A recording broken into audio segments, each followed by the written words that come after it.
It is really an effort to try and make it easier for providers to share with consumers. We think it's very important for consumers to have access to their health information and become more effective participants in their own care. It's difficult given some of the existing technologies and capabilities that have been deployed with EMRs as a result of meaningful use for docs to share readily with consumer applications.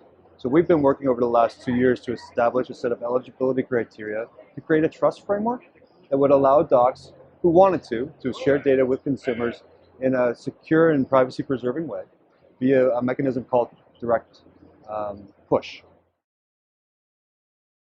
Crawl, walk, run. When we first came out with the Blue Button Plus initiative, it was a crowdsourced activity, much like what Blue Button for Consumers became. So early on, Blue Button Plus was established by a number of innovators and early adopters that set a set of criteria to try and demonstrate how exchanging electronically could be enabled through a set of minimal eligibility criteria. And the objective of the initiative was to demonstrate that consumers could get their data and that they would be able to do something useful for it, which they were successful in doing. What they really, having done the work that we did for the National Association for Trusted Exchange and discovering why weren't more people using Blue Button Plus. There was a mechanism out there that allowed the technologies to work, but it still wasn't being considered trustworthy enough by the typical consumer or their policymakers to push a lot of data through that channel. Take a look at what it would really take to get to the point where consumers and providers would be able to have a clear channel to exchange information that was privacy preserving, which was something that was sort of light in the initial BB Plus, and what was took into consideration some of the concerns that doctors had, as far as can I release this through this pipe? How do I know that it goes to the consumer? What are some of the things that we need to see that have in place so that when I disclose through this channel, a push mechanism similar to a secure email, that the person who receives it is the one that would have control over the data. One of the big concerns with some of the earlier initiatives like BB Plus was there wasn't enough control around the person who was hosting the service on behalf of the consumer. That those folks didn't have any constraints on how they might reuse the data. So a lot of the work that we did was taking a look at what's known as fair information practices, ensuring that certain best practices related to privacy enhancing behaviors are followed.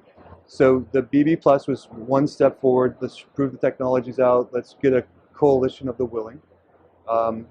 NBB for C, we actually took over the administration of the BB Plus.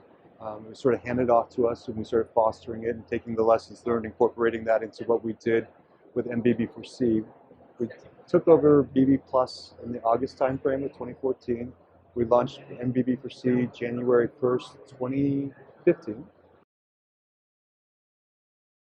We enable people that are entrepreneurs, innovators, and folks that are really focused on the consumer to get one very simple thing, access to PHI from providers that are ready and willing to disclose it to the consumer who asks for it.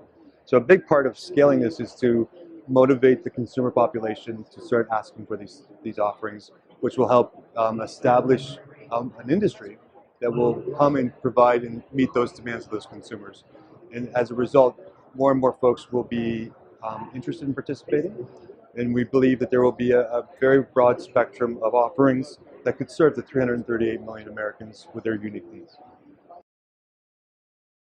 They are committed to ensuring the privacy and the security of patients' data and helping them get that data in a way that is meaningful to them. So each one of them has a specific approach to making information available, whether it's working closely with the provider in a shared environment, working in very private environments, working in an environment that has additional offerings that they can in-license to solve some of their particular problems. They are committed to the consumer side of things.